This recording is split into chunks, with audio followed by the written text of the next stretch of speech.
আসসালামু আলাইকুম। আগের ভিডিওতে আমি দেখিয়েছিলাম কিভাবে ফটোশপ ফাইল আপনি ইম্পোর্ট করবেন অ্যাডোবি আফটার এফেক্টসে।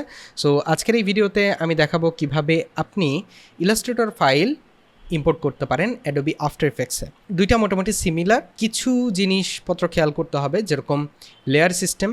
এই জিনিসটা ইলাস্ট্রেটরে খুবই ইম্পর্টেন্ট। আপনি যদি আলাদা আলাদা লেয়ারকে আলাদা আলাদাভাবে এখানে অ্যানিমেট করতে চান অ্যাডোবি আফটার এফেক্টসে, সেই ক্ষেত্রে কিছুটা প্রবলেম হতে পারে আপনাদের। সো আশা করি আজকের এই ভিডিওটা দেখলে আপনি ক্লিয়ার হয়ে যাবেন যে কিভাবে ইম্পোর্ট করতে হবে এইগুলো। আমি এখানে ইলাস্ট্রেটরে একটা ফাইল ওপেন করে রেখেছি, এটা জাস্ট ফ্রি পিক থেকে ডাউনলোড করার পরে আমি জাস্ট ওপেন করেছি।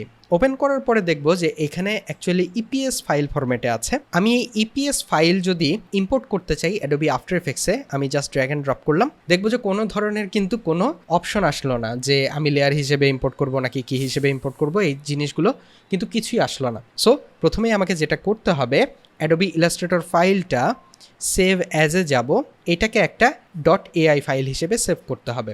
তো আমি সেভ করে নেব, জাস্ট ওকে ক্লিক করলাম। এরপরে যদি আমি ইম্পোর্ট করতে যাই এটাকে, তখন আমাকে বিভিন্ন ধরনের অপশন দেখাচ্ছে।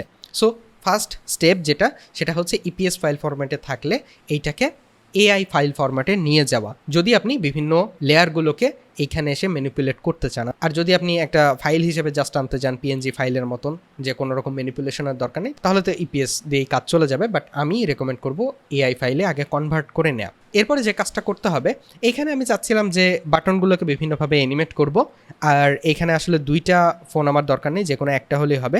আমার এই বাম দিকেরটা পছন্দ না, আমি বাম দিকেরটা ডিলিট করে দেবো। সিলেক্ট করলাম, ডিলিটে ক্লিক করলাম, তারপরে এই শ্যাডোটাও আমি জাস্ট ডিলিট করে দিব। তারপরে দেখুন নিচের দিকে একটা গ্রিড আছে নেয়া, এই গ্রিডটা আমি জাস্ট সিলেক্ট করে ডিলিট করে দেব। তারপরে এই পুরোটাকে আমি মিডলে আনতে পারি, ঠিক আছে।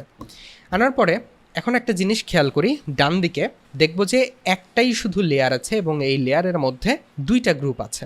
সো নিচের দিকে এটা আসলে কি একবার দেখে নেব, এইটার আমার খুব একটা প্রয়োজন নেই, এটা ডিলিট করে দিলাম। সো এটাকে এখন মিডিল অ্যালাইনমেন্ট আমি করতে পারবো। এখন দেখুন এটাকে গ্রুপ করা আছে, একটা গ্রুপের মধ্যে আছে, একটা লেয়ারের মধ্যে আছে। এইটা হচ্ছে সেই লেয়ার। আমি যদি লেয়ার 1 লিখে দিই এটাকে, সো একটাই লেয়ার দেখতে পাচ্ছি, লেয়ারের মধ্যে গ্রুপ আছে।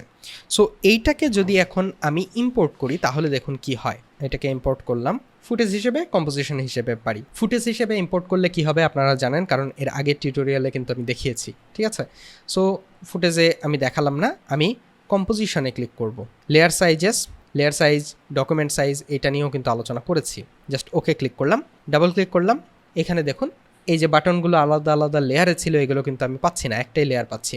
সো আমার তেমন কোনোই লাভ হলো না, কারণ কি এখানে একটা লেয়ারের মধ্যেই কিন্তু এই গ্রুপটা আছে। ইলাস্ট্রেটর ফাইল আসলে কিভাবে কাজ করে, আপনি যদি আলাদা আলাদা লেয়ারে আফটার এফেক্টসে আনতে চান তাহলে আলাদা আলাদা লেয়ারে এলিমেন্টগুলো থাকতে হবে। কিন্তু আমরা যখন ইলাস্ট্রেটরে কাজ করি, গ্রাফিক ডিজাইনার যারা আছি তারা কিন্তু বেশিরভাগ ক্ষেত্রে যেটা করি যে একটা লেয়ারের মধ্যেই সবগুলো এলিমেন্ট নিই বা গ্রুপ করি। ইলাস্ট্রেটরের ক্ষেত্রে কিন্তু বেশিরভাগ ক্ষেত্রেই লেয়ারের দিকে আমরা অতটা নজর দিই না।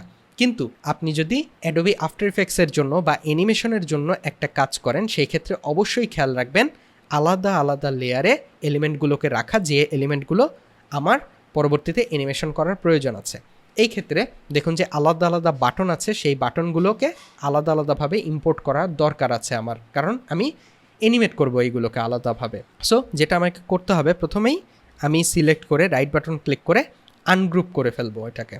তাহলে দেখি যে এইটা একটা আসলো, এইটা একটা আসলো। সো ওপরেরটা দেখুন আবার গ্রুপ আছে, রাইট বাটন ক্লিক করে আনগ্রুপে ক্লিক করব, তাহলে আনগ্রুপ হয়ে গেল। এখন দেখি ওপরের বাটনটা আলাদা আসলো, এইটা আলাদা আসলো, এইটা আলাদা আসলো। তো এখন এটাকে যদি আমি ইম্পোর্ট করি তাও কিন্তু একটা লেয়ারের মধ্যেই আসবে, কারণ কি একটা লেয়ারের আন্ডারেই কিন্তু এই তিনটা গ্রুপ আছে, মানে দুইটা গ্রুপ আর একটা পাত আছে। আমি যেটা করতে পারি আলাদা লেয়ারে নিতে পারি এটাকে, এই যে এটাকে আলাদা লেয়ারে নিলাম, তারপরে নিচেরটা আলাদা লেয়ারে থাকলো, এইটা আলাদা লেয়ার আর এইটা আলাদা লেয়ার।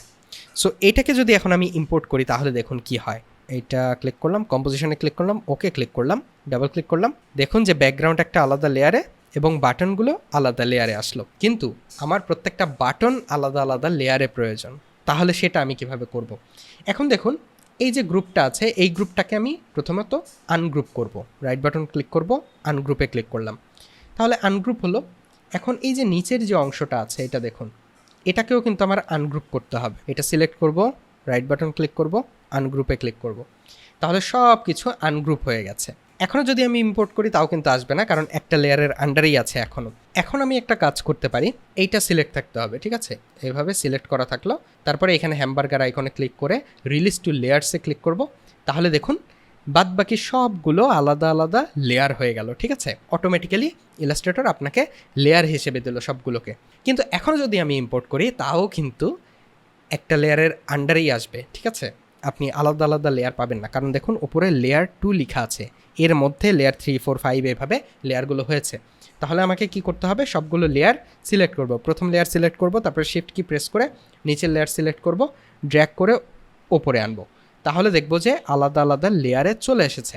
কিন্তু এখন যদি আমি ইম্পোর্ট করি তাহলে প্রবলেম হচ্ছে, ওপরের এই যে এই অংশটা, এইটা, তারপরে এইটা, এগুলো কিন্তু আলাদা আলাদাভাবে আসবে, মানে বাটনের লেখা আর বাটনটা আলাদাভাবে আসবে। এটা কিন্তু আমি চাচ্ছি না, ঠিক আছে। আপনি যদি চান তাহলে ইটস ওকে, এই পর্যন্ত ওকে, এখন আপনি ইম্পোর্ট করতে পারেন, কিন্তু আমি তা চাচ্ছি না।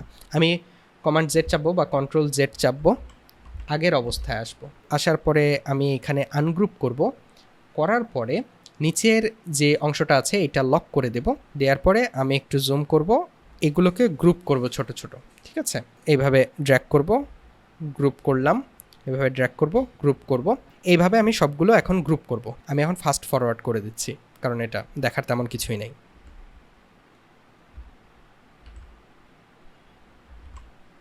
সো দেখুন এখন সবগুলো আলাদা আলাদা গ্রুপ হয়ে গেছে। এখন যদি আপনি চান তাহলে সবগুলো একটু রিনেম করে নিতে পারেন, বাট আমরা বেশিরভাগই এত কষ্ট করতে চাই না, বাট পরে গেলে আসলে একটু সমস্যা হয় এগুলো অ্যানিমেট করতে। সো যাই হোক, আমি এখন এই সবগুলোকে সিলেক্ট করব, না সিলেক্ট করব না, এখন আমি এই লেয়ারটা ধরবো, ধরার পরে এইখানে ক্লিক করে রিলিজ টু লেয়ার্সে দেব। তাহলে দেখুন সবগুলো আলাদা আলাদা লেয়ারে চলে আসলো। সবগুলো লেয়ার সিলেক্ট করলাম, করে ওপরে এভাবে ড্র্যাগ করলাম, ড্রপ করলাম। তারপরে দেখুন যে এই যে 2 নম্বর লেয়ারটা, 2 নম্বর লেয়ারের ভেতর থেকে সবগুলো বের করেছি। সো 2 নম্বর লেয়ারটা ফাঁকা হয়ে গেছে। এখন এটা ট্র্যাশে ফেলে দেব। এইটার অন্তত নাম দিয়ে দিই বিজি, মানে ব্যাকগ্রাউন্ড। ব্যাকগ্রাউন্ড যদিও না, এটা ফোনের বডিটা, বাট যাই হোক আমরা বুঝলেই হলো। এখন আরেকটা জিনিস ঠিকঠাক করব, যে এই যে ফাইলের সাইজটা, দেখবো যে সাইজটা আসলে কত। আমরা এইখানে ক্লিক করব, দেখব যে উইথ 3000 বাই 2000 দেওয়া আছে, আমি দেব 1920 1080। তারপরে সবগুলো সিলেক্ট করব, এটাকে ছোট করব, তারপরে এটাকে আমরা মোটামুটি মিডিলে আনবো। এরপরে এটাকে সেভ করলাম। এখন দেখুন ফাইলটা, প্রত্যেকটা অবজেক্ট আলাদা আলাদা লেয়ারে আছে। এখন যদি আমি এটাকে ইম্পোর্ট করি তাহলে কি হবে দেখুন, এগুলো ডিলিট করে দিই। আমি এই ফাইলটা এখানে ড্র্যাগ করি, কম্পোজিশন, লেয়ার সাইজেস দেওয়া আছে। ডকুমেন্ট সাইজ দিলে বলেছিলাম তো যে ছোট ছোট যে লেয়ারের অংশগুলো আছে সেগুলো ডকুমেন্টের আকারে হয়ে যায়। সো সেটা আমরা করব না, লেয়ার সাইজেসে দেব, ওকে ক্লিক করব।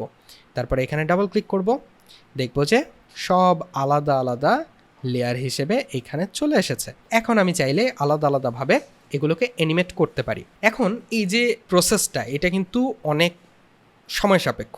এখানে তো দেখলেন যে যে পাতগুলো ছিল, অনেকগুলোই পাত ছিল, সেগুলোকে গ্রুপ করে তারপরে আবার লেয়ার করা, এগুলো অনেক সময় সাপেক্ষ ব্যাপার। আপনার কাছে হয়তো আরও বেশি লেয়ার আছে।